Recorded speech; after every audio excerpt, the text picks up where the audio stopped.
So let's pick up where we left off.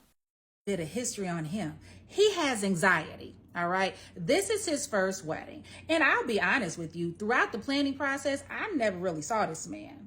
The first time I actually met him in person was the night before at the rehearsal. He was very quiet. He didn't have much to say. He just took direction and went on about his business. I told him I'll be there at the hotel at X time and I'll come down and check on you. So I go down after I get done checking with the bride and the girls, I go down to the room where the groom and his groomsmen were being held. And the atmosphere seemed to be pretty good. I didn't see any problem. They had their food, they had their beverages, everything was good. But I could see that the groom was a little tense. But like I said, I don't have a gauge for him. I have not really been around him to understand his mannerisms. I just knew he had a bit of anxiety, but didn't think much about it. So now we're getting to the ceremony. It's time to get everybody down in the foyer. We got all the guests into the ballroom and it's time to line everybody up. All right. The bride is in her holding area. I'm getting everybody lined up and I'm like, hey, where's the groom? All right. Groom is, you see, I'm looking. Groom is not around. All right, is the groom still in his room? I find the best man and ask him, is the groom still in his room? He's like, no, he's in the restroom. I was like, oh, okay, he need to take a little potty break before it's time to walk down the aisle. So I go ahead, get everybody lined up. My assistant is making sure the bouquets are placed right and that everybody has a smile on their face. There's no cell phones, there's no gum. And I'm noticing that the groom has not come out of the restroom. I'm like, well, all right, maybe he got a little stomach troubles. We're going to wait a couple more minutes. I told my assistant, go ahead and let the bride know we're going to be starting momentarily. Her groom is in the restroom. All right, because we needed to definitely start on time at this venue because although we ended at 3:00, there was another wedding that was taking place that evening and their setup was to begin at like 3:15. So we needed to make sure we were on time so we can get out of this beautiful hotel. All right. Well, time presses on and the groom is still in the restroom. So I asked the best man, I said, hey, can you go in there and check on him? Because I need this to get started. All right. So the best man goes into the restroom to check on the groom and he comes back out. He's like, Desiree, I need to talk to you. I was like, okay, what's going on? He was like, the groom needs his hat. I'm like, his hat? He was like, yeah. I says, I wasn't aware that he was going to be wearing a hat during the wedding ceremony. He's like, no, his skull cap. Now, it was a very warm summer day that this wedding took place and the groom was needing his skull cap. So I said, so what do you want me to do, best man? And he says, well, I don't want you to do anything. I'm going to run upstairs, get the skull cap and bring it down. All right. I'm going to add a few more minutes on here, but go ahead and get the groom whatever he needs. Best man leaves. He comes back. He has a skull cap. He goes into the restroom with the hat and he comes back out a couple minutes later. He's like, Desiree, he's not coming out. What? He was like, he's not coming out. I said, what the hell is wrong with him? Literally, I said that. He says to me, he's having an anxiety attack. I'm like, oh, dear God. Okay. I'm like, okay, panic attack. I have dealt with those before. So I said, could you let me know if anyone's in the restroom? I'm going to go in here and check on it. All right. So best man comes back. He's like, it's empty. I was like, all right, I'm going in. Right. I go in, the groom is literally like leaned up against the sink and he is a different color than what he normally would be. And I was like, sir, what is the problem? What is going on? What do you need? Do you need some water? I'm trying to get things going because at this point, we're probably about 15 minutes tardy from starting this wedding. And I need to get things going, right? So he was like, oh, I don't know if I can do this. I'm like, whoa. What do you mean you don't know if you can do this? We've paid thousands on top of thousands of dollars at this venue. You have a woman that you literally love. Can we get ourselves together? He was like, I'm just nervous. And he's, can you give me some water? All right. I opened the door. I was like, best man, come here. I need you to go get me some water. Best man goes and gets the water. You need a cold compress. Let me help you here. Let me help bring the anxiety down because guess what? I need you to get in this line to walk down this aisle. He's got a cold compress on his neck. I called for my assistant. I said, please let the bride know that the groom is having stomach troubles. We get the groom together. Yeah, after about 30 minutes, we get the groom together. We get him out. He's in line. It was something about that skull cap that he needed, though, because actually he put that in his pocket.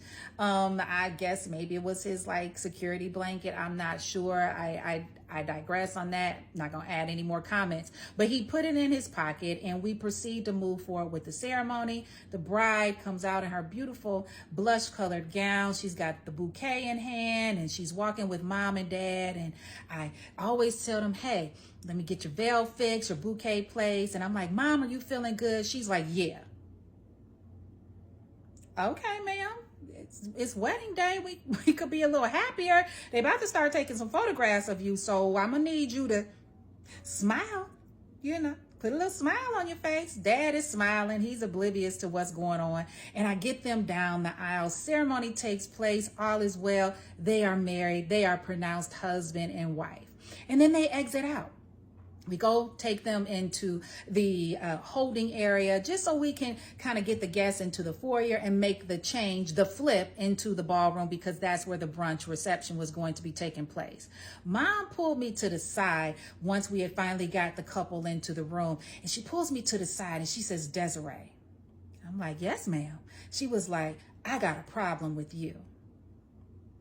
Okay, ma'am, what is the problem? What's going on? I don't like how you handled this situation. I'm like, what situation are you speaking about? Now, mind you, I think she's talking about how I handled the groom in the restroom who was having the anxiety attack. No. Mama proceeded to check me on the dress that her daughter went down the aisle in. She was pissed. I'm like, ma'am, what did you truly expect me to do, to pull your daughter up out of the gown that she had paid thousands of dollars for and tell her not to walk down the aisle and pick something else? And she was like, Desiree, I told you, I gave you explicit instructions. I sent you all of that information. You were to tell her to be in something different. And she's, rah, rah, rah, rah. I mean, she is going hard on me. We are standing outside of the door of where the couple is enjoying a private moment. And mama is snapping on me about the dress that she doesn't like her daughter in, because she thinks, and let me just go on ahead and say it, she looks fat. Yeah, I said it. Mama thought her daughter looked fat in that blushed pink gown. I'm like, I'll be damned. And mama's mad at me. And I'm thinking to myself, ma'am, why aren't you mad at yourself? I didn't birth this woman. You should have told your daughter, who you raised, that you didn't like her in that gown months ago, before she ever put the deposit down, before she ever started making payments on it. And you feel inclined to go off on me. And let me tell you this, she still wasn't finished. She proceeded to tell me she did not like the bouquet. She did not like the centerpieces that were in the ballroom.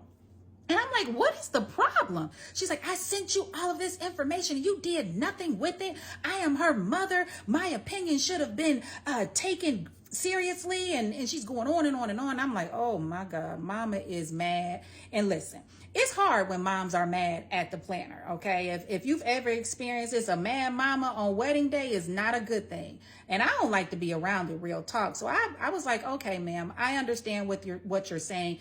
At this point in time, there's nothing we can do. We need to go on ahead with our cocktail hour and our brunch reception. There's dancing, all these things. So we need to move forward, all right? And I'm sorry you feel this way, but I got a job to do, all right? So I tapped her on the shoulder, tried to give her a hug. She moved back. All right, I got you, boo. And I went on about my business, okay? I told my assistant, keep mama away from me because I don't need her in my ear all day. You kind of keep her happy. Make sure she's smiling as much as she possibly can, and let's move on with this day. All right. The reception goes on. Everybody, I assumed, was happy, minus the mom. The couple looked happy. They were smiling. Nothing was honestly said negatively about the entire day from the couple, from their wedding party, and nothing really from the parents after that, after the conversation that I had with mom. We leave at the end of the afternoon, and like I always say, I thought all was well with the world. Ooh, that's what I get for thinking. Yeah. About 2 days later, I received an email from the bride in which she had a lot to say to Desiree. First of all, she had an issue with the floral designer because she felt that she didn't get what she paid for. She paid too much money for the flowers to be looking the way they did.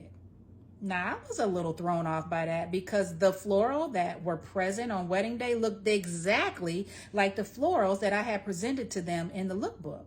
And she was like, it didn't look anything like those pictures. Pictures. You're talking about the photographs that mom had sent you or sent me.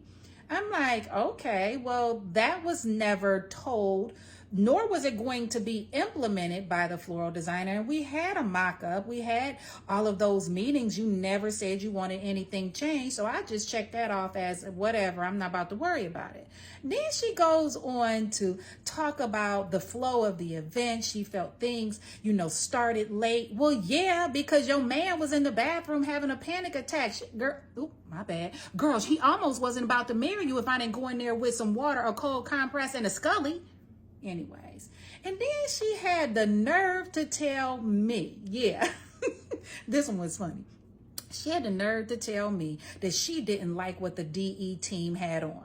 Now, if you've ever been around the DE team, listen, we come dressed in all black, all right? We do not wear jeans. We will have on a black top. We will have on a black dress, slacks, suit, and we always have on black gym shoes. No white soles, all right? That's how it's been for the last 24 years, and no one has had anything to say. We do not wear branded shirts because I don't want us to stand out. I want us to blend in with the other vendors that are present. She felt inclined to tell me that she didn't like what we had on and that we should have had on jumpsuits with our logo on them. Girl, I'm like, girl, bye. You want to come at me telling me what we should wear on wedding day? A jumpsuit with a logo on it when your mom didn't even like the wedding gown you were wearing? Anyways, I am not going to lie. I was super pissed off, angry, all types of mad about this email. And I had to call my dad and ask him, what should my response be? And my dad always told me, get to the point, keep it simple, no more than 3 to 4 sentences. So him and I crafted an email. I sent it on back to the bride. I went on about. She proceeded to send me an email back the next day and went on to tell me do not share her wedding photos on my Instagram page. Okay, you're not hurting my feelings. Understand this. I've been in business for quite some time. I have a plethora. Let me repeat that. A plethora of images. I don't have to share your wedding photographs. The ones with you in the blush pink gown that your mama didn't like. Anyways, I'm going to move on about that. I just was tickled that she didn't want me to share those images. Guess what? Your mom probably didn't want me to do that either. Have a good day, everybody, and thank you for tuning in to The Wedding Tea. I'll have more for you real soon.